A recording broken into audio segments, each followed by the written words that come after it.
Number 10. Wolverine. Okay, so sure, we do know who Wolverine is. He is Logan. He is James Howlett. We know. But Wolverine doesn't know. Well, I mean, he does, but it took him a while to remember, okay? Okay, allow me to explain. But Wolverine may know who he is now, he didn't always, and in fact, neither did we. Wolverine has been around in the comics since the 1970s, but it wasn't until around the early 2000s that we got to know who he truly was. This was also because even Logan had forgotten due to trauma he suffered in his past. Logan's healing factor essentially gives him amnesia sometimes. This is how he is able to live through so many traumatic events. And trust me, he has lived through a ton of trauma, like a lot.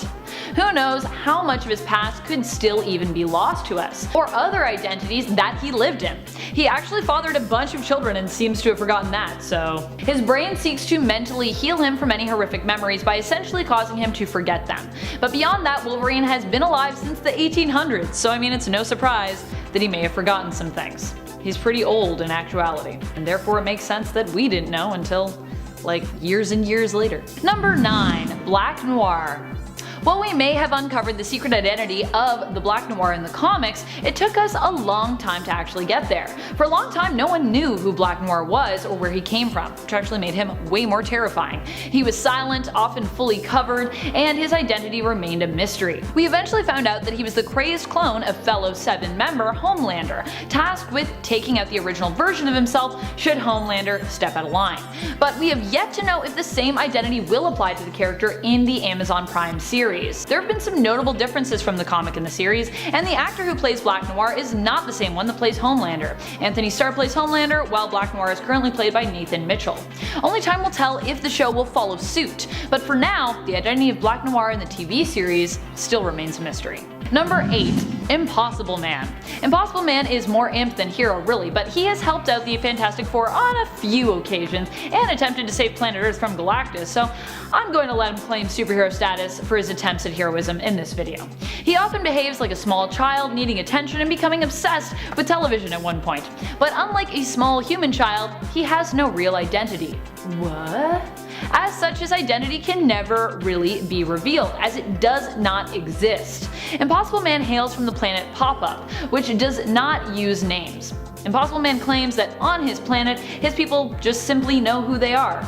I guess on Pop-Up, knowing who you are is all that matters, and whether or not someone else knows who you are is a moot point. His identity will forever remain a mystery, as it doesn't really exist in the same way that our Earthling identities exist. You know, where we have names and stuff. Number 7. Bloodshot. While many may think they know Bloodshot's identity, the truth is no one really does. Bloodshot was manipulated by Project Rising Spirit into working for them as a super soldier. The process he underwent, whether he agreed to it or not is still unknown, to become a superpowered soldier involved filling his bloodstream with tiny nanites, which granted him an enhanced healing factor and allowed him to shapeshift, but also kind of wiped his memory, so the story goes.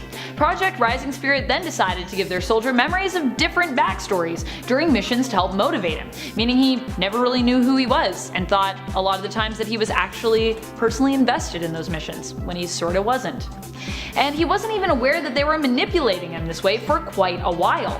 When he did eventually uncover this secret, he turned on them, aiming to retrieve his true identity. He currently believes that he is likely Ray Garrison, though even the truth he managed to uncover has later been brought into question in terms of if the information he has can even be trusted. So who knows who he is? Is he Ray Garrison?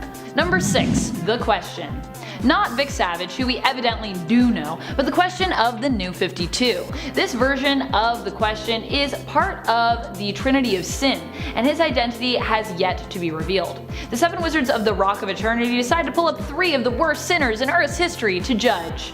Why? I don't know, just for fun I guess. What else are wizards supposed to do to pass their time? The Question was one of the people they brought forth, but he was not intimidated and claimed that regardless of the punishment, if they let him live, he would just rise to power again, cause some mayhem, and make the wizards regret punishing him to begin with.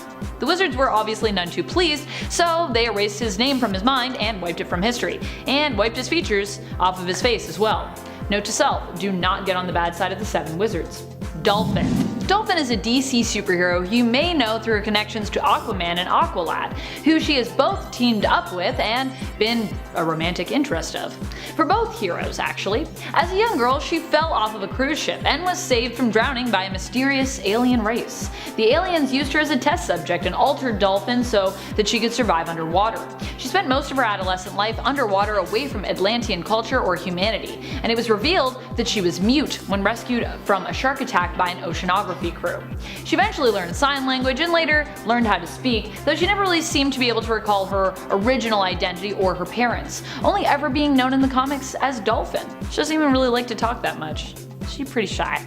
Number 4. Phantom Stranger. The Phantom Stranger is an entity whose original identity has never been revealed. Pre-New 52 reboot, anyways.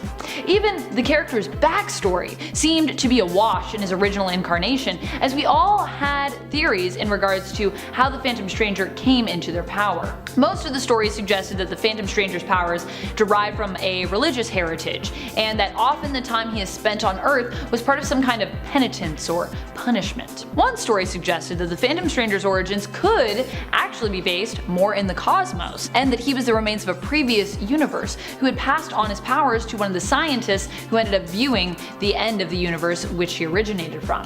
With the new relaunch, we'll likely never know the original Phantom Stranger's identity. Now he's just Judas.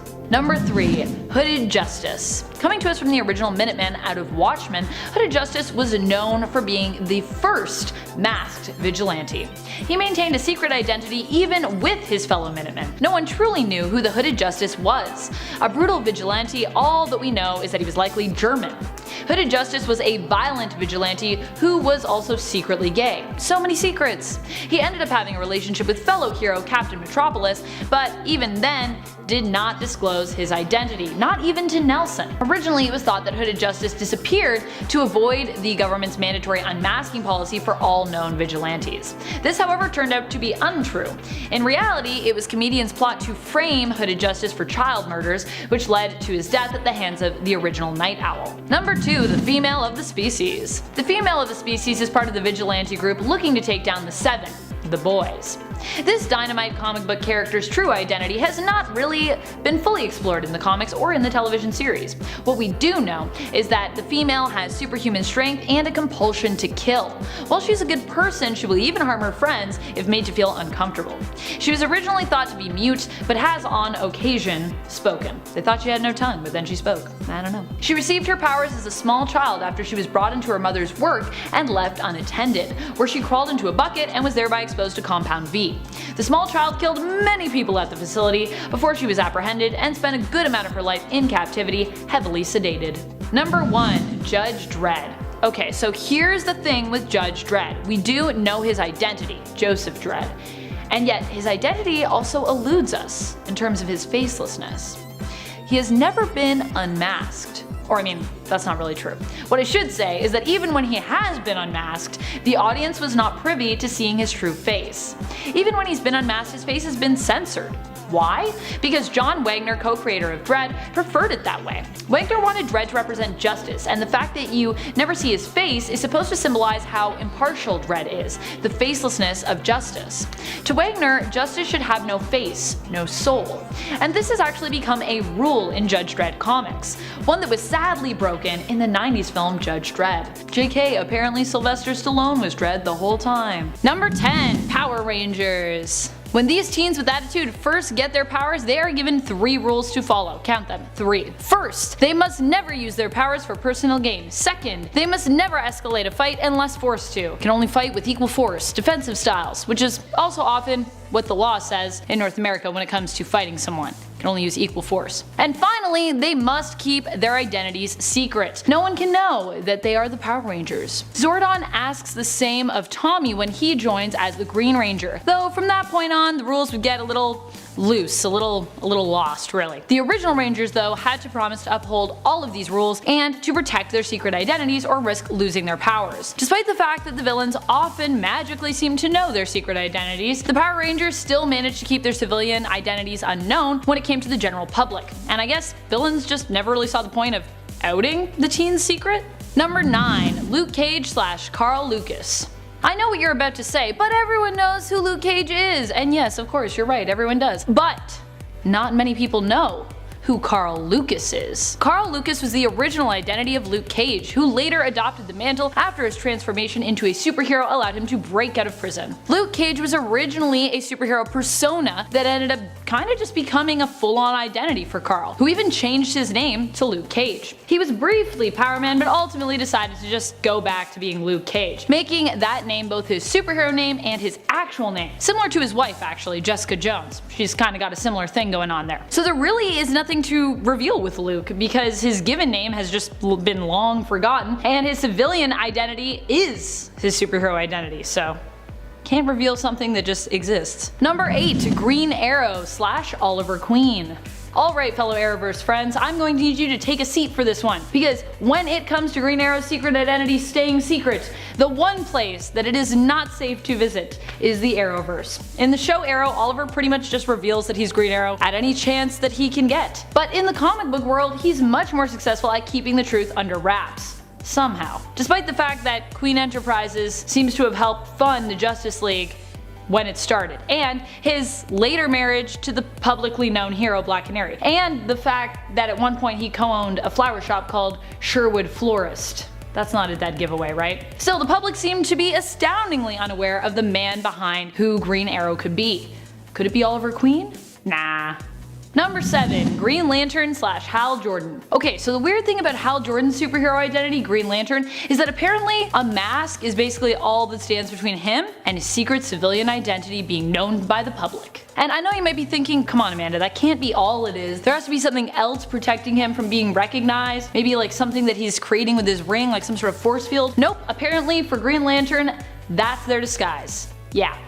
Case in point, John Stewart, fellow Green Lantern, does not seem to wear his mask, which apparently causes everyone to know who he is out of costume. He purposefully refused to wear the mask during his training, showing his pride and declaring that he had nothing to hide. As such, everyone knows who John is, but only those who are close to Hal, like his fellow Justice League members and his best friend Oliver Queen, truly know who he is.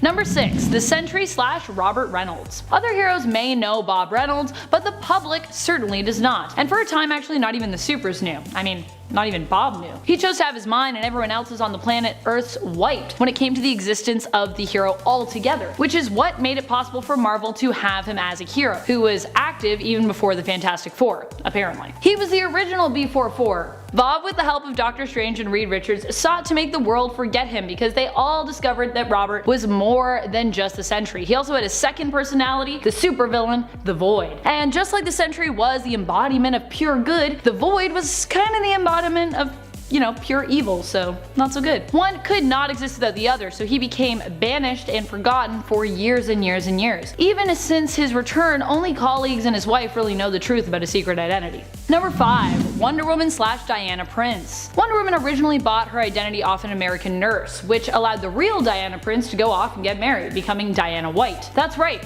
Diana did not actually make up this alias. It was borrowed from a woman. A real woman who was named Diana Prince. And I say borrowed because later this woman actually came back and asked for her identity to be returned to her, which Diana kind of shrugged and just granted her wish. So Princess Diana of the Amazonians, aka Wonder Woman, became Diana Prince. A name which you really think would be a dead giveaway, especially considering Wonder Woman's costume doesn't actually do much to hide her face or her appearance, but nope. While some members of the public may know her secret identity, and her colleagues all definitely know, Diana was even checked into a mental institution where Steve forgot to mention that she was Wonder Woman, and when she claimed to indeed be the aforementioned superhero, the staff just laughed at her and claimed that she was delusional.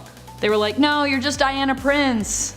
So yeah, apparently it doesn't seem to have been made public, despite how obvious it really all should be to anyone who meets Diana Prince. Especially because Diana will probably at some point try to tell you that she actually is Wonder Woman, so. Number 4. The Flash / Barry Allen. Despite so many mysterious, convenient disappearances to go and get help, and having the Flash show up in his stead, the public do not seem to suspect that Barry Allen is actually the Flash. Even when Barry appears to simply just vanish because he hurries off so fast. He's like, where'd he go? This is some Gotham City level of ignorance, let me tell you. Still, no villain has also ever been fast enough to unmask the Flash, leaving the public to be unaware of just who the mysterious speedster is. Barry is in entrusted a secret to a few people though, and in his TV show, maybe more than a few. Though not as many as Oliver Queen, so he's still taking it there in the Arrowverse.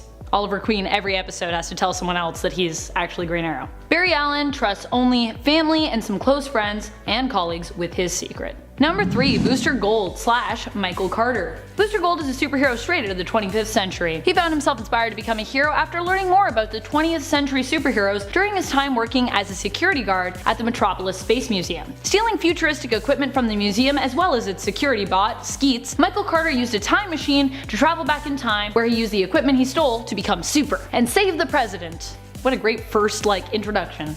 Just gonna save the president, no big deal. Being from the future, even if he had shared his identity with the public, it would be hard for them to comprehend who he is, as he hasn't come to exist in our time yet. This also makes it hard for villains to figure out who he is as well, as they wouldn't really be able to track down his identity easily since he came from the future. As such, only close friends of Booster know who he really is, like his robot Skeets and his good friend Blue Beetle, aka Ted Kord, who has built Booster a replacement suit on definitely more than one occasion, as well as a cybernetic arm. Number 2. Miss Marvel / Kamala Khan. After finding herself exposed to Terrigen mists, Kamala Khan underwent a transformation and was granted powers through her inhuman lineage. She now had the ability to shapeshift, allowing her to change size, shape, and alter the look of her appearance. Along with this, she also had discovered that she had a healing factor which activated whenever she returned to her original appearance. She adopted the mantle Miss Marvel and vowed to protect her home of Jersey City after her favorite hero, Carol Danvers, now Captain Marvel, had abandoned the name. While a few people know of her identity, it has never been revealed to the public, as Kamala prefers to fight smaller battles and doesn't really usually garner the attention of the scale of villains that usually become obsessed with unmasking their opponents. Only a handful of friends and family know of her identity, including her mother, who actually was not surprised to find out, Captain Marvel, and her fellow champions teammates, Nova and Miles Morales' Spider-Man. Number 1. V. The original V, both in the film adaptation and the graphic novel V for Vendetta, has an identity that remains a mystery to all. In the film, for V, their identity is even a mystery to them at one point. What we do know about V is that he was once an inmate at Larkhill Resettlement Camp, a concentration camp for all who are considered undesirable by the reigning government, Norsefire, including homosexuals, people of color, British leftists, and anyone else they basically decide they just want to lock up there. V was the sole survivor of a group who were used in horrifying medical experiments. In the film, this transformation granted him an almost superhuman physique. After escaping the camp, he donned a Guy Fawkes mask and swore vengeance on those behind the camp and the members of the fascist government regime, Norsefire. V was an anti-hero of sorts, believing in the power of anarchy, and sought to kill those in power in order to free the people, believing that all forms of government would eventually lead to fascism, while anarchy was the true path to utopia. And at 10, the Illuminati, the Marvel one. The Illuminati is a secretive think tank of sorts that's comprised of Earth's most influential heroes, who represent diverse political and superhuman communities alike. United by crucial events too significant to confront individually, they operated covertly, sharing unique perspectives that initially fostered success. However, their past errors came back to haunt them, starting with their public exposure during World War Hulk. As crises amounted, the group faced internal divisions that seemed to spell their demise, only for subsequent emergencies to bring them back together. It's like a really toxic couple, or One Direction. The imminent multiverse collapse due to incursions pushed the Illuminati to their limits, and though they alienated allies, they managed to save the multiverse. Subsequently, the group disbanded, but later reassembled to halt the Maker after his escape from a remote prison run by Damage Control. But still, yeah, the Illuminati isn't the Illuminati that you're thinking of. It's a different thing with heroes. And at 9, the Court of Owls. The Court of Owls is a secretive and violent cabal that has wielded political influence throughout history, employing architecture and planned assassinations to further their interest. Their existence is shrouded in whispers and a nursery rhyme bearing their name, which is a really weird way of recruiting, but oh well. And to execute their schemes, they use Talons, a breed of highly trained assassins. The leaders, wearing owl masks, appear human, while the rest of the court manifests as mutated human-owl hybrids with owl-like distorted faces, long claws, and animalistic behavior. Their attention was drawn to billionaire philanthropist Bruce Wayne when he announced plans to rebuild Gotham City. Consequently, he was sentenced to death by the group, and a Talon was sent to assassinate him during a meeting with politician Lincoln March. A fierce struggle ensued atop Wayne Manor, and the assassin ultimately survived to fall from the building, but that's what you get when you're trying to assassinate Batman. But yeah, Court of Owls.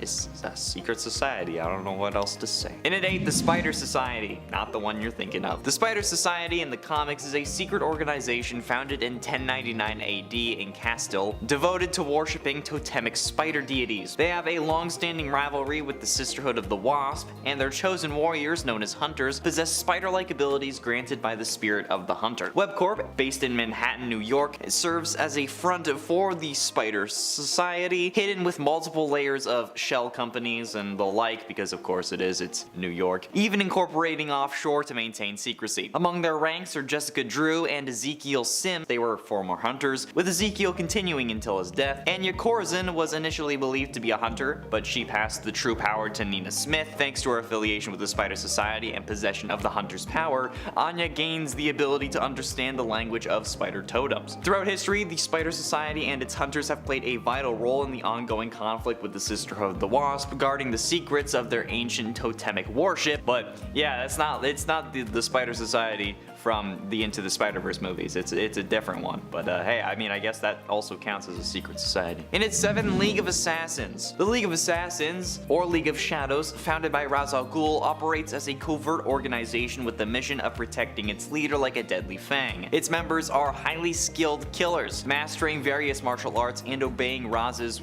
words without question, even in the face of death. Among the League's ranks, formidable assassins like Lady Shiva, David Kane, and expert archer Merlin have emerged, and historically any member who failed in an assassination became a target for the League, but this approach has become less strict over time. Raz initially appointed Ebenezer Dark, who was known as Dr. Dark, as the head of the organization, and Dark, who was assisted by the Sensei, relied on cunning planning, manipulation, and elaborate traps, rather than physical prowess and assassinations. While the League boasted an inner circle of elite fighters and numerous martial arts trained warriors, its activities during Dark's leadership reflected his personal strategic approach. The League of Assassins has endured as a deadly force in the shadows, carrying out its leader's agenda with lethal precision, but yeah, this pretty scary. I'm gonna be honest. I feel like that could be a thing in this world, but we wouldn't know because it's a secret. In its 6th, the Cabal. After the Skrull invasion, Norman Osborn, formerly known as the Green Goblin, gained control of the law enforcement agency, now named Hammer, for his actions in defending the Skrull Queen. He took charge of the Thunderbolts Initiative, which absorbed the 50 States Initiative, and asserted control over the officially sanctioned Avengers team by ousting Tony Stark, who was framed for the invasion and forced to go into hiding. To strengthen his position, Osborn formed the Cabal, which was a secret alliance comprising of Namor of Atlantis, Emma Frost of the X-Men, Victor Von Doom of Latveria, Loki of Asgard, and the criminal known as the Hood. Although the Cabal's members' ambitions were thwarted under the watchful eyes of Iron Man, Nick Fury, and S.H.I.E.L.D., Osborn promised to them that they would achieve their goals in exchange for their loyalty. This allowed him to present himself as the one who tamed the unruly Cabal and gained their support for his rule. As Osborn tightened his grip on power, the Marvel Universe found itself facing a new danger when, you know, Osborn has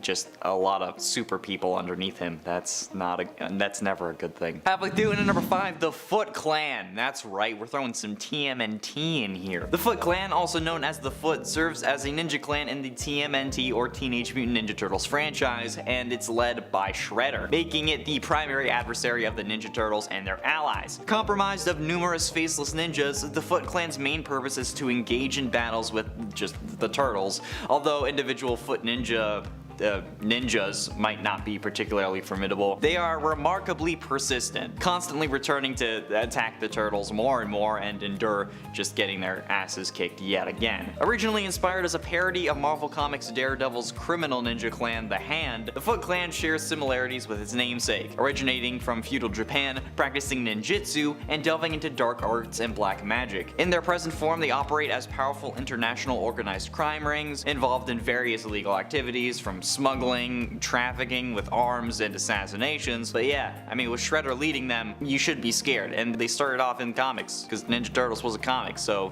yeah, it's gonna count for this list. In at 4, AIM. Advanced Idea Mechanics, or AIM, is a privately funded think tank comprised of brilliant scientists whose sole mission is to gain and wield power through advanced technology, with the aim of overthrowing governments worldwide, kind of like Elon Musk and Tesla. Their strategy involves supplying arms and technology to radical groups and subversive organizations seeking to instigate a violent technological revolution while profiting from the chaos. The leader of AIM has been changed over time, but all leaders are bestowed with the title of Scientist Supreme, as opposed to Sorcerer Supreme. Throughout history, splinter groups have emerged due to differing agendas, and AIM's origins trace back to World War II, when Baron von Strucker gathered brilliant scientists to pursue technological means to overthrow governments, and initially connected to Hydra, and AIM developed advanced weaponry at the time. Despite Hydra's setback, the group secretly grew, making strides in robotics, bioengineering, bionics, and physics. Eventually, the scientists publicly established an organization known as the Advanced Idea Mechanics. Yeah, that's AIM. AIM's goal and activities remain subversive and covert though,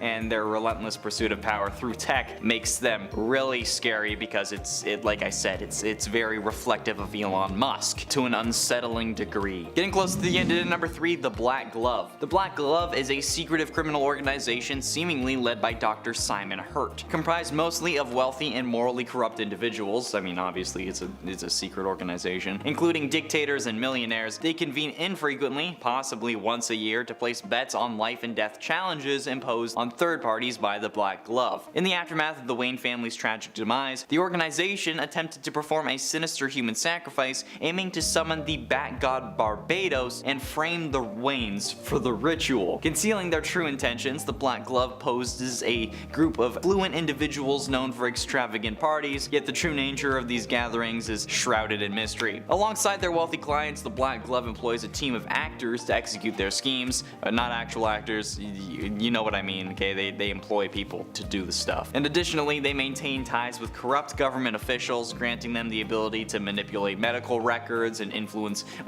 witnesses with extraordinary ease and speed. And yeah, it's just a powerful organization that is in Gotham because of course it's in Gotham. Gotham is the most corrupt city in the world, and that's only in comics because they can't really beat out the real world corruption. I don't know what I'm talking about. Penultimately, in number 2, Hydra. Hydra, an ancient organization with a history spanning millennia, has left its mark on various civilizations and nation-states. From Egypt and Imperial China to Germany and the United States, the latest incarnation emerged from the remnants of Germany and Imperial Japan after World War II. While their ideology has evolved over time, Hydra's consistent approach has always revolved around the notions of supremacy and elitism. This organization, once rigid in its selection of leaders, has now expanded its ranks beyond traditional boundaries, in contrast to their post-World War II version. The modern Hydra has opened its doors to a wide range of individuals, including not only Caucasians and Asians, but they recruit more people to help take over the world now. Man, even the bad guys are becoming more diverse.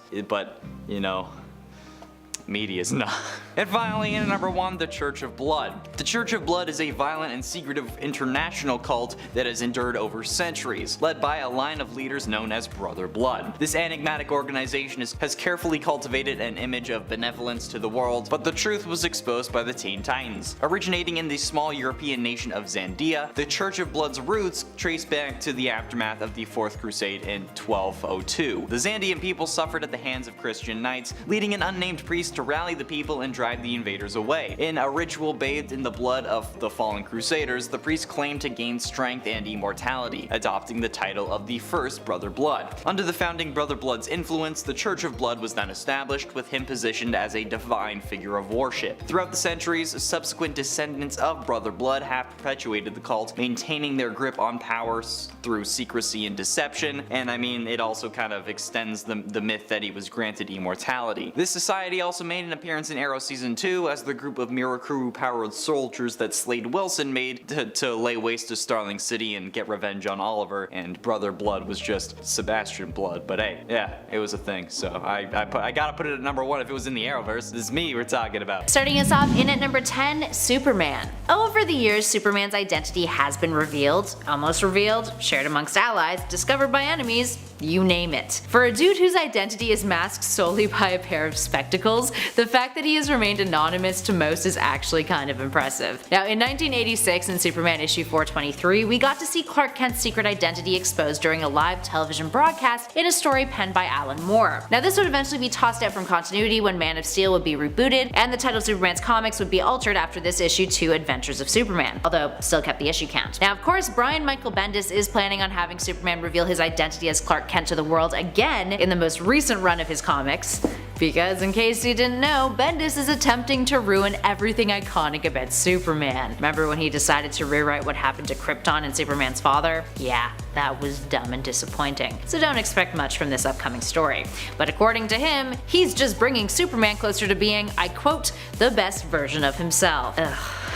Up next, number 9, The Great Machine. Our next number comes from Brian K. Vaughan's Ex Machina, a series under DC's Wildstorm imprint. Now, the story follows the life of a vigilante named The Great Machine, a fellow whose identity is Mitchell Hundred, who, in this universe, is the one and only superhero in existence. Now, the narrative jumps between flashbacks of The Great Machine's days as a superhero and present-day events when Mitchell is the mayor of New York. One of those flashback moments occurs in the 38th issue of the series, where we finally see how Mitchell's identity is revealed to the public and made public knowledge. Mitchell chooses to unmask himself when he announces that he is running for mayor of New York. Mitchell has chosen to reveal himself this way as a means of winning over more voters. If he's willing to sacrifice his life on a daily basis for the well-being of New York City citizens, imagine how devoted he'll be as mayor of that city. Yeah, it's actually a pretty smart platform to run with. In at number 8, Green Lantern John Stewart. In 1985, in Green Lantern Volume 2, Issue 188, John Stewart revealed his identity. At the time, he was the only operating Green Lantern on Earth, with Hal Jordan having just retired from the Corps. John reveals his identity during an interview on a news channel with reporter Tawny Young. Generally, it wasn't too much of a blow to his reputation, minus getting fired from his day job, which kinda sucked. But from then on out, John Stewart's identity remained out as public knowledge, and in the following year, after waking up from the coma he was in, fellow Green Lantern Guy Gardner would also adopt the open identity and lack of a mask as well. In at number 7, Batman. Okay, so this one might be my favorite on this list.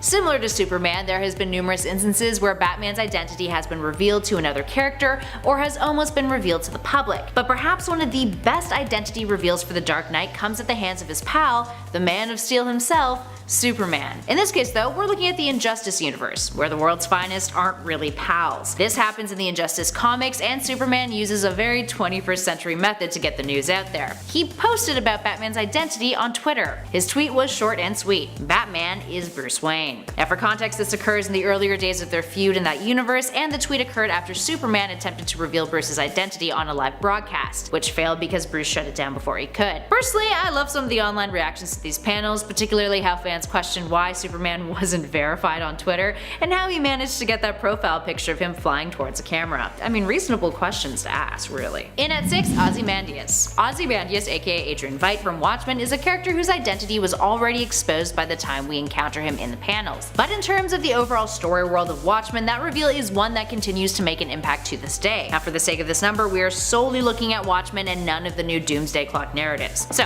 when the Keene Act was passed in the series, Ozymandias, the smartest man alive, took advantage of the situation and decided to publicly reveal his identity. In doing so, he used it as a marketing tool to further his ventures in the business world, building himself a multi-billion-dollar empire. Transparency has always been his shtick, so when it came to the reveal that he was ultimately behind the genocide scheme, his plan was so well orchestrated that there was no way anyone aside from his fellow peers, and us readers, would know the truth. That being said, Watchmen ends on a wee bit of a cliffhanger, with Rorschach having mailed his journal to a newspaper that reveals the truth prior to his confrontation with Veidt and his own death. Now speaking of Watchmen character reveals, that brings us to our next number. In at 5, Rorschach. Alright, so here we have a number that was more of a reveal to readers rather than a reveal in the story, although technically it was one of those two. To be fair, Rorschach's identity is actually foreshadowed right from the very beginning of Watchmen, during Rorschach's first monologue. You can see his civilian identity, Walter Kovac, walking on the street below carrying his sign, "The End is Nigh." A flash of red hair very visible in the panel. Walter's appearance on the streets of NYC continued throughout the series, always with him holding his sign. Then when Rorschach is captured by the police after he's been set up by Ozymandias, we learn that the sign man and Rorschach are one and the same when he is demasked. And and what he believes to be his true face, his mask, is ripped off of him. And when he's in prison, Rorschach's identity is revealed to all of the criminals he helped lock up. Yet when they riot and try to take him out, he outsmarts them yet again and maims them, and then is retrieved by Night Owl and Silk Spectre. Not rescued, just retrieved. He doesn't need rescuing. In at number 4, Batman and Superman. Okay, so this reveal is literally a 2-for-1.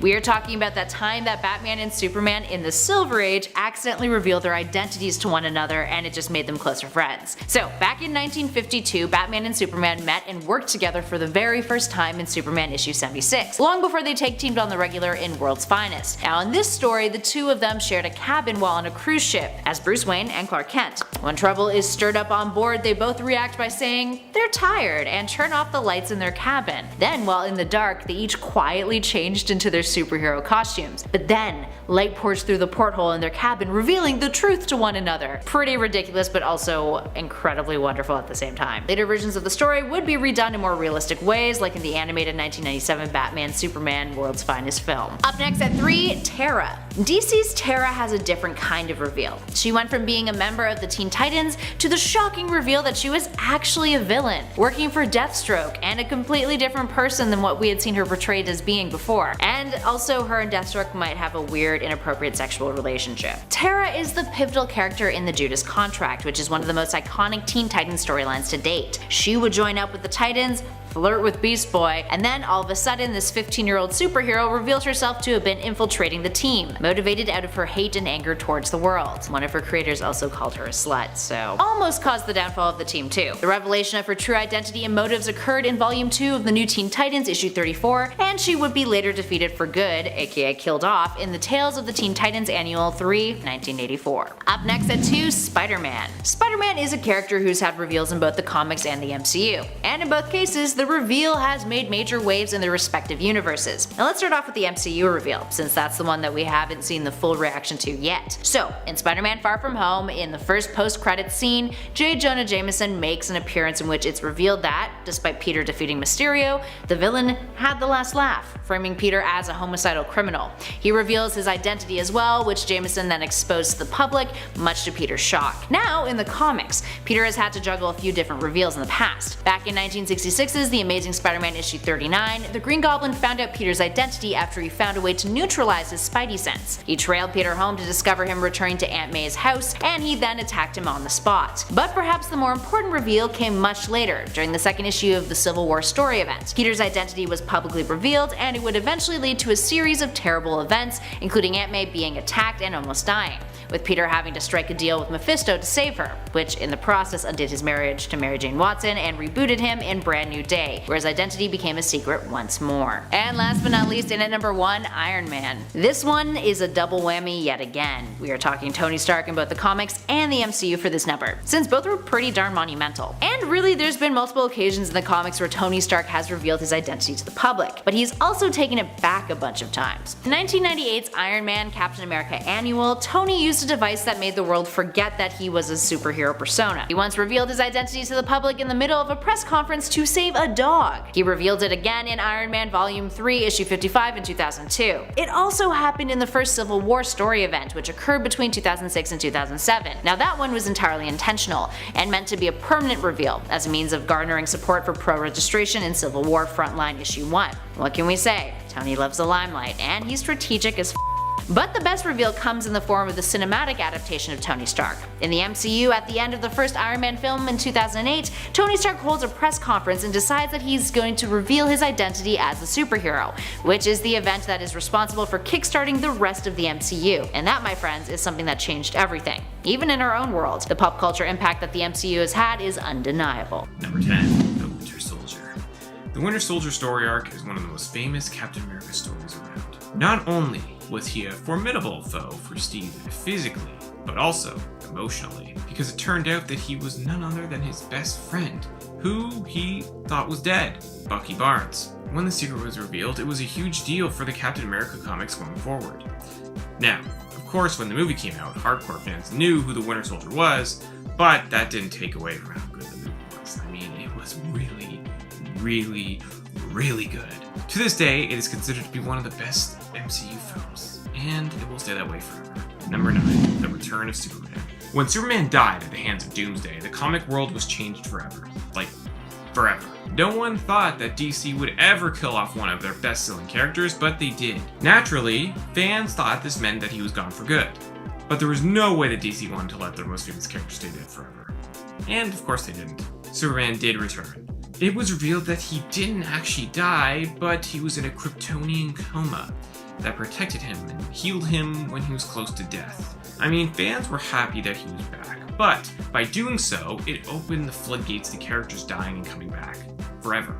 Now, when a character dies in the comics, you know that they will most likely return. It's just how the comic world works. You may not know how or why, but you can bet that they will return. And for a lot of fans, it just kind of takes away from when they actually do die. Number 8, Evil Hal Jordan. Okay, so back in the 90s, DC was like, hey, how do we spice up the Green Lantern sales? Maybe we should bring in a new Green Lantern named Kyle Rayner and make Hal Jordan just go a little bit cuckoo. True story. DC wanted to try and boost sales. So, they made Hal go evil, kill, a couple Green Lanterns, and start calling himself Parallax. Eventually, he was stopped, and Hal even became the Spectre at one point. But the damage was done. Hal was basically at the point of no return. Well, that is until Green Lantern Rebirth in 2004, where Jeff Johns essentially saved Hal Jordan. That series revealed that Hal didn't just go evil on his own, but Parallax was actually this evil cosmic entity that corrupted him. It was really well done, and it saved Hal Jordan as a character. Like, don't get me wrong, I love Kyle Rayner, he's an awesome Green Lantern, but I am so happy they redeemed Hal, because I could just never see him going evil like that for, no reason at all.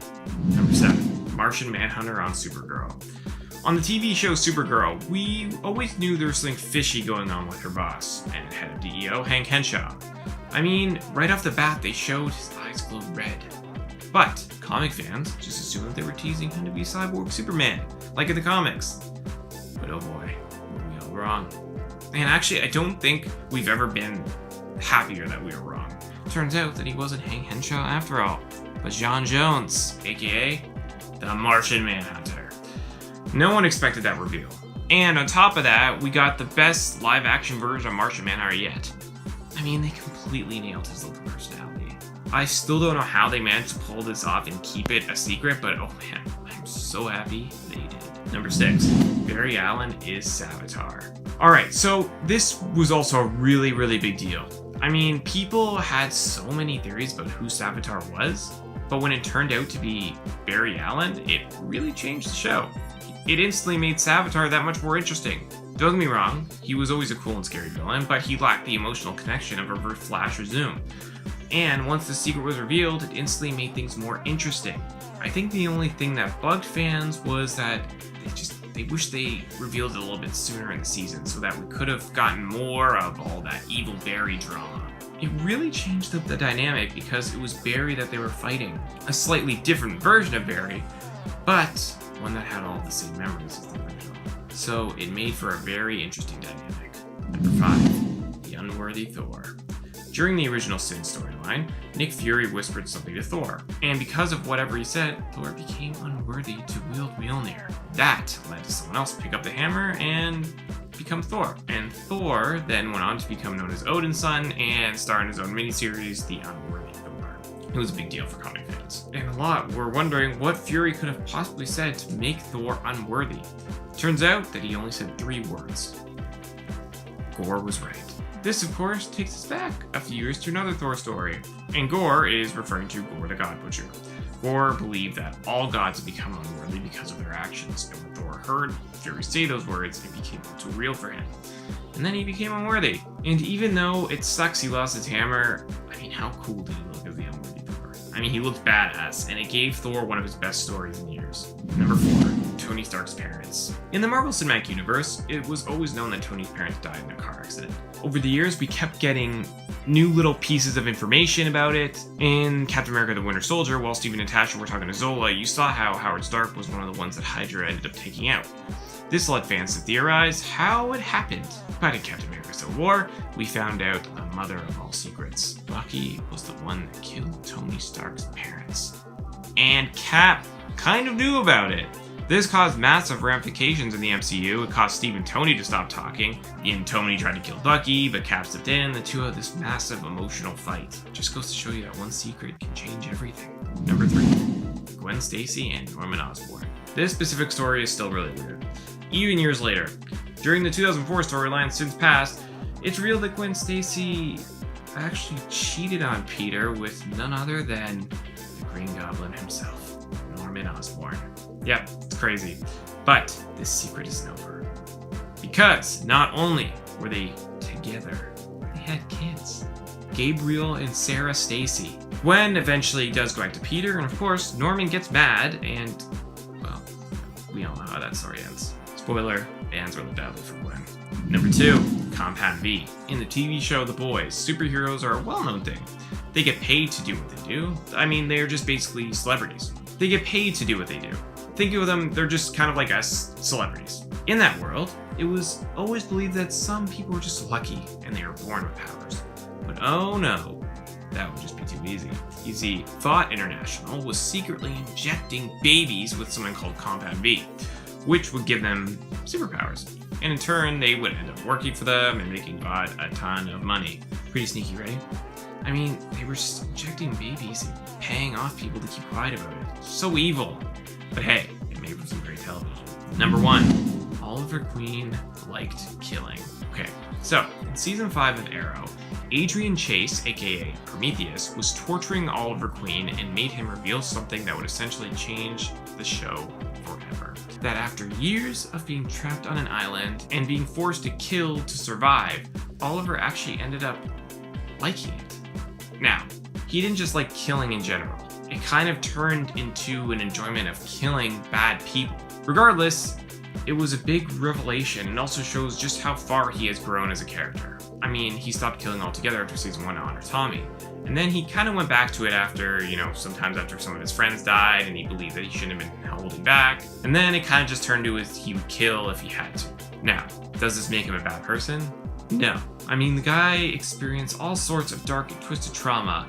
I mean, that would just make anyone go a bit crazy. The fact that he was able to channel all that, still be a good person, and kind of use it to save people of the city shows you just how good of a person he actually truly is. Number 10, Bane. So Bane's a weird one because we do know his backstory. He grew up in prison and worked hard to strengthen his mind and body. Eventually, he was also injected with venom after rising a little too high on the prison totem. The prison officials decided to use him as a test subject. This transformed him and turned him into the beast we know him as today, aka Tom Hardy. Just kidding. But also, he is Tom Hardy, so not just kidding. So while we know who Bane is and know that he grew up in prison, either taking over for his father's sentence after his father escaped, because yeah, apparently that's how prison works, or being born in prison and I guess just being forced to live there? The why behind how this all came about is still remarkably unclear. Did his family not have any relatives who could just take him in so he wouldn't have to live in prison? Why do prison sentences pass on to the next generation? Did his father know this and he just didn't care?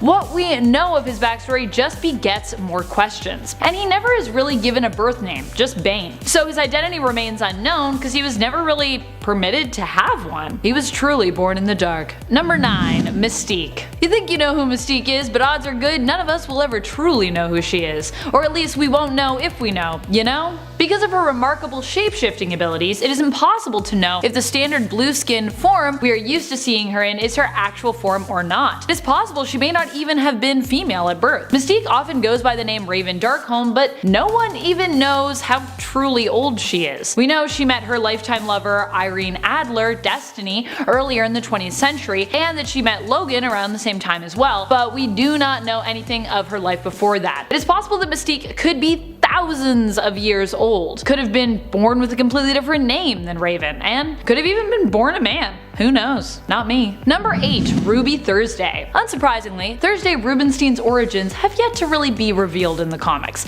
We know that she works for the Headmen and is a villain, but we were never really given much explanation as to why. Where a head should be, she has a plastic computer ball. While we know that Thursday chose to undergo this transformation in having a cyborg ball head, it's never really explained where she came from or what her motive is in this regard. Her backstory is sorely lacking when it comes to who she truly truly is and what her purpose is other than to be evil and give everyone a ball head. Yeah, she wants us to all have ball heads. The reason why this isn't too shocking though is her character appears to have been created as some kind of joke by Steve Gerber, Sal Buscemi, and Jim Mooney to see if they could create a sexy female character who didn't have a head. Based on the male characters' reactions in the comic stories too, it would appear that they managed to succeed to do so. Everyone's always hitting on Ruby Thursday, which is, her character's so weird. Right and weird. Number 7, Overdrive. Overdrive is kind of one of the most adorable, mysterious villains. We know some of Overdrive's past, but not truly who he is. Namely that he was a skilled motorist who very much wanted to become a superhero. He attempted to become a hero, but when that failed, ended up joining with Mr. Negative and turning to a life of crime. He is able to alter vehicles and some other forms of tech by using his nanobacteria. In other words, he can trick out a ride just by touching it. He has been thwarted by Spider-Man on many occasions, and one time accidentally revealed a bunch of his Spider-Man merch to the hero, and confessed that he was his biggest fan. He even begged police to keep the trademark note that Spider-Man had left behind with his restrained self, which read the standard, courtesy of your friendly neighborhood Spider-Man. So cute. I want him to become like a good guy. I want him to like go from supervillain to like just not a great superhero. Be like a terrible sidekick for Spider-Man. Be so cute. Worse than Frogman. Number 6, the Orb. This villain was apparently just born that way. The Orb is famous for simply having an eyeball for a head. He's got a similar vibe to Ruby Thursday, except that she was a scientist who made herself the way she is, and he was just kind of born deformed. And by deformed, I mean he was born with a giant eyeball as a head. He grew up in a freak show after being abandoned by his parents. Sad. As such, his true identity before his life as the Orb remains unknown. I don't even know if the Orb knows who he really is. He's just always been the Orb. Number 5, the Skeleton. The Skeleton was a villain whose story was really short-lived. They were created by Brian K. Vaughan and Marcos Martin, and first appeared in Batman Gotham City Secret Files and Origins issue number 1. Appropriate. They had the ability to transform themselves into any villain, even appearing able to think and move like them, perfectly disguised. I say they because even the gender of the Skeleton was never confirmed. All we knew was that they were plotting to take revenge on Bruce Wayne, who they had known for a long time and apparently felt slighted by. However, the Skeleton's story got lost in the shuffle, and we never got to find out more about the villain in terms of who they actually were or what they were planning for Bruce. Bring the Skeleton back. There are questions, and I need to know what happens.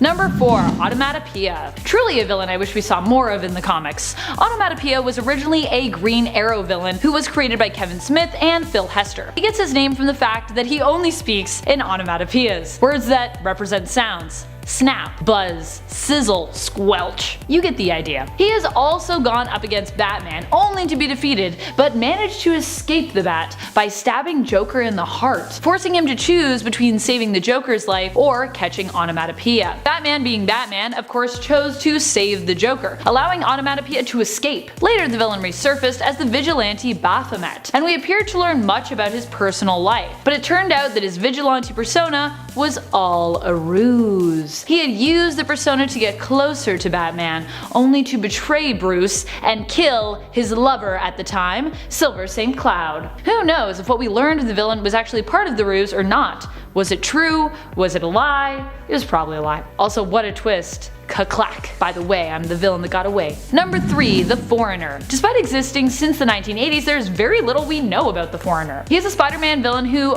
once wanted to recruit Spider-Man as an assassin for the 1400 Club. However, this didn't end up working out. He even worked with Black Cat behind Spider-Man's back in an attempt to do this. Though Black Cat was not fully privy to his plans, she just thought they were working to defeat Spider-Man. So for anyone who doesn't think Black Cat has ever been villainous, this plot definitely did not make her look super heroic. She also, I think, cheated on Spider-Man with the Foreigner. No, that didn't happen, but she had a relationship with the Foreigner. Anyways, despite knowing that the Foreigner was also formerly married to the Silver Sable, we still have yet to find out his true name or much else about him. We just know he slept with the Silver Sable, he was married to the Silver Sable, he was with Black Cat, he's a bad dude. Number 2, Kindred. At first this character seemed like they might be some kind of dark ally, but no longer. Kindred is a demonic spirit that was once a human soul, someone who knew Norman Osborn and Peter Parker well. He refers to Spider-Man affectionately as Pete, and helped Peter to watch over MJ and protect her while Spider-Man was stuck in a fight. However, it is then later revealed that Kindred is really looking to get revenge on Peter, dun dun dun, and afterwards also get revenge on Norman Osborn, dun dun dun. who also tortured the spirit in life as both Norman Osborn and Green Goblin. Who will Kindred be?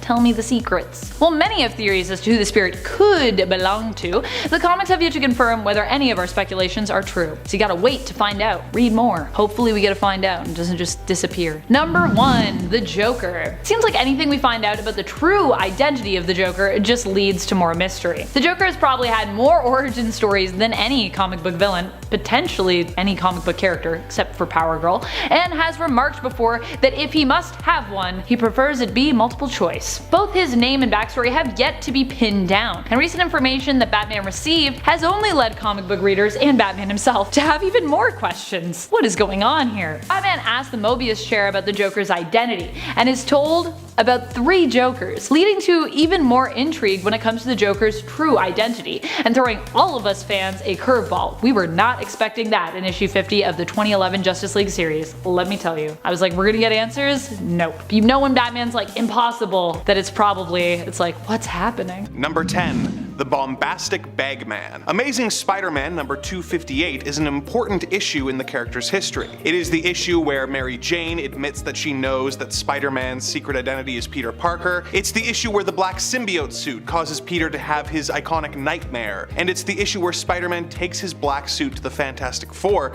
for analysis and discovers that it is a living alien symbiote. More important for the purposes of this list, it's also the comic that features one of the most beloved Spider-Man looks. Once Peter discovers the black suit's true origin, he tries to take it off, but it refuses to be removed, and Mr. Fantastic is forced to use a sonic weapon to get it off of Spidey. This leaves Peter with no way to conceal his secret identity. Johnny Storm is happy to help him out, lending him an old Fantastic Four costume and a paper bag with holes punched into it for a mask. Spidey heads home, embarrassed at his appearance, but is forced to stop a robbery in his temporary costume. Both the victims, the criminals, and the police are confused at this strange figure with a "kick me" sign taped to his back, and once the crime scene is secured, the Bagman is swarmed by reporters who ask him who he is and if he is dressed like he is as some kind of superhero initiation prank. All in all, one of the more embarrassing ways that Peter has had to hide his secret identity. Number 9. Batman spreads misinformation. After Bruce Wayne returned from being trapped in time, don't ask, he decided that his efforts to fight crime had been too small in scale. So, he decided to take his crime-fighting enterprise to a global level. As Bruce Wayne, he announced publicly that he had been funding Batman's exploits for years and was starting and funding an organization that was going to franchise the idea of Batman so that every country would get its own Batman. He called it Batman Incorporated. Bruce coming out and admitting that he is linked to Batman, of course, led to more people theorizing that the eccentric billionaire might actually be the Dark Knight. Batman, of course, anticipated this and began posting anonymously on internet message boards. In response to a post saying that Bruce Wayne is obviously Batman, Batman posted, "Wrong, wrong, wrong. Bruce Wayne is dead, and this man on TV has completely different body language and posture. Batman has taken control of Bruce Wayne's life and fortune." When questioned about this method, Bruce responds, "Attempts will shortly be made to expose the secret identities of Batman and his allies. When they happen, they'll be lost in a blizzard of rumor, denial, and misinformation. Just one more crackpot conspiracy theory among 1,000 others." So, Batman apparently founded both Batman Incorporated and QAnon in one day. Number 8. Superman's glasses. The granddaddy of them all. The most infamously bad way to hide a secret identity. Clark Kent being able to throw off suspicion of him being Superman by simply wearing a pair of glasses. Of course, it's not just that. He's also changing his entire personality and demeanor to avoid suspicion, and most people don't consider that Superman would even have a secret identity and they aren't looking. Of course, this is still kinda silly, and this issue is addressed in Superman number 330. In this comic, Clark has a nightmare where all of his friends reveal that they know he's Superman and have just been humoring him. He wakes up and considers if maybe his disguise is kind of weak. He looks at himself in the mirror and thinks to himself, "Now that I stop to think about it, that's the dumbest disguise I've ever seen. What, am I supposed to look like a totally different person? I just look like Superman wearing glasses." I mean, mean, what else should I expect? Ordinary people start wearing glasses. Do their friends say, "Who are you?" No, they say, "Oh, you got glasses." He wonders how his identity has managed to stay a secret until Lana Lang walks in on him changing and asks him why he's wearing glasses. He responds that he's disguising himself as Clark Kent, and Lana says that that is a terrible disguise as he looks nothing like Clark. This confuses him even more until he realizes that he is really using his super hypnosis power. You see, back in the day, Superman had the ability to hypnotize people with his mind, and his glasses, whose lens were made from the window of the starship he came to Earth in, amplified this ability, hypnotizing everyone into seeing Clark as a different person than Superman. This explanation isn't canon anymore, so he really is just fooling everyone with a pair of glasses, which is of course ridiculous. Number 7. Wolverine becomes Patch. When Wolverine and the X-Men were assumed dead following the Fall of the Mutants storyline, they wanted to keep it that way. So, when Wolverine was called to Madripoor to settle his debt to a dying man, he knew that he needed a clever disguise so no one would know it was him. His solution was to wear an eye patch and call himself Patch. Not exactly the most involved disguise. At least when Superman wears his glasses, he's putting on a different persona and changing his hairstyle and posture. But Wolverine doesn't even change his hair away from his classic look. He doesn't act any different from his usual self, he's just Wolverine in an eye patch. He developed this persona in 1988's Wolverine Volume 2 Issue 2, but has dusted it off from time to time,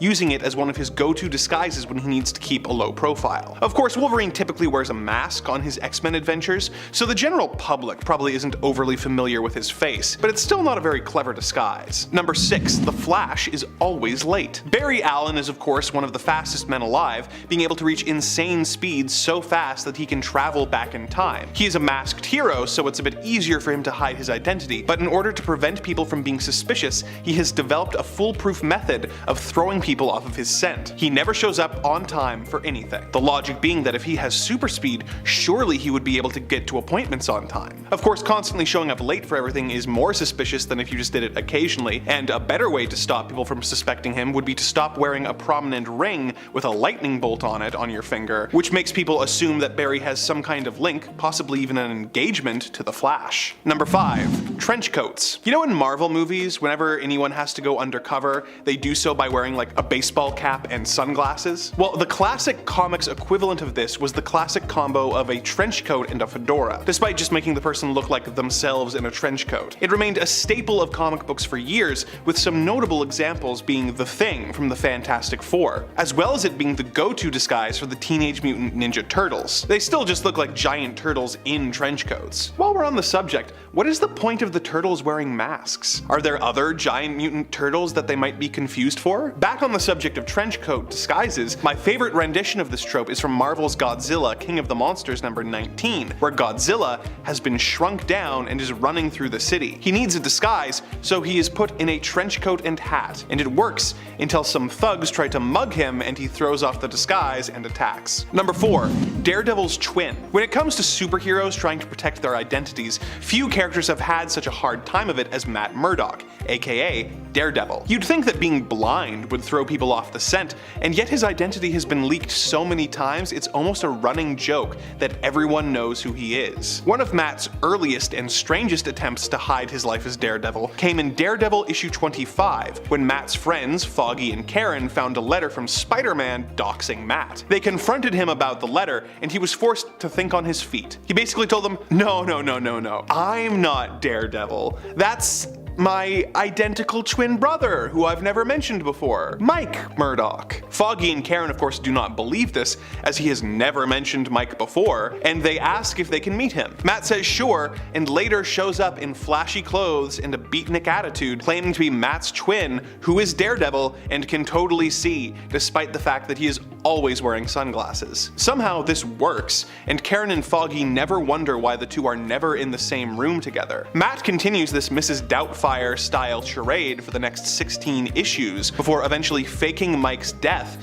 because he had accidentally created a love triangle with his fake twin and Karen. Number 3. Superman gets caught on TV. In Action Comics number 345, Metropolis is being taken by storm by a new candid camera prank show. While picking their next target, they decide to prank the mild-mannered reporter for the Daily Planet, Clark Kent. Their prank is simple. While Clark is at the fair, they will pull a fake robbery. when Clark goes into a nearby phone booth to call the story in, he'll discover that the phone line is dead and he won't get his story. Hilarious! The prank is set up, and upon seeing the robbery, Clark goes into the phone booth. The TV host and his camera crew throw open the door to tell him he's been punked and are shocked to see Clark midway into changing into his Superman costume. They confront him, being like, "Clark, you're Superman," to which he replies, "Am I?" He then takes off his pants on live television, revealing that he is wearing Batman's pants, saying, "I could be Superman, or Batman, or plain Clark Kent. Take your choice." The prank show host realizes that he's being pranked, and Clark explains that he saw the broadcast on a pocket television and bought the costumes at a nearby shop to set up his prank. But what really happened was Superman heard the camera crew coming while he was changing, and rather than just closing his shirt, he drilled a hole through the floor, flew to Jimmy Olsen's place, took his pocket TV and the pants from his Batman costume, flew back to the phone booth, fixed the floor, and then let the camera crew catch it. Number 2.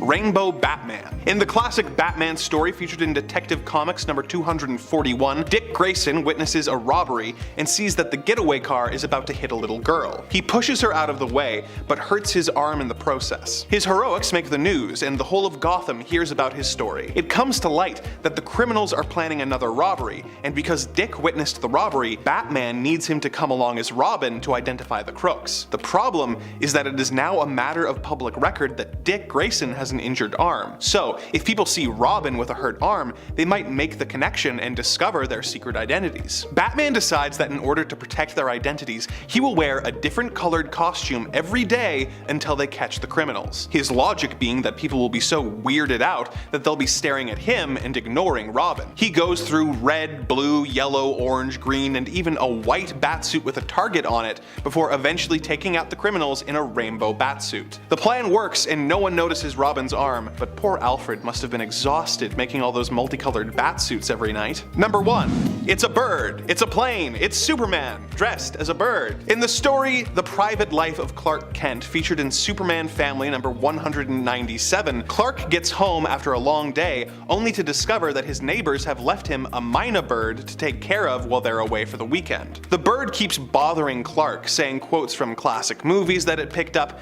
and is now mimicking. The noise keeps him up for most of the night until he finally tunes her out and gets some sleep. The next day he wakes up and realizes that he was talking in his sleep because the bird keeps saying, "Clark Kent is Superman." He tries to fix the issue by making a looped tape that says, "Clark Kent is a super newsman," and leaving the bird alone, hoping that the bird will pick up the new phrase. Clark gets home and is met with, "Clark Kent is Superman." He takes the bird to the Fortress of Solitude and waits for it to say his secret. And then, every time it does, he screams and leaps out in a giant bird costume to scare the mynah. He does this for an entire night until the bird is so traumatized that it refuses to tell the world that Clark Kent is Superman. Clark gets a call from his neighbors a couple days later asking why the bird doesn't say the phrase they spent weeks training her to say as a prank anymore. Clark realizes his mistake, and the comic ends with him trying to retrain a traumatized bird to say that Clark Kent is Superman again.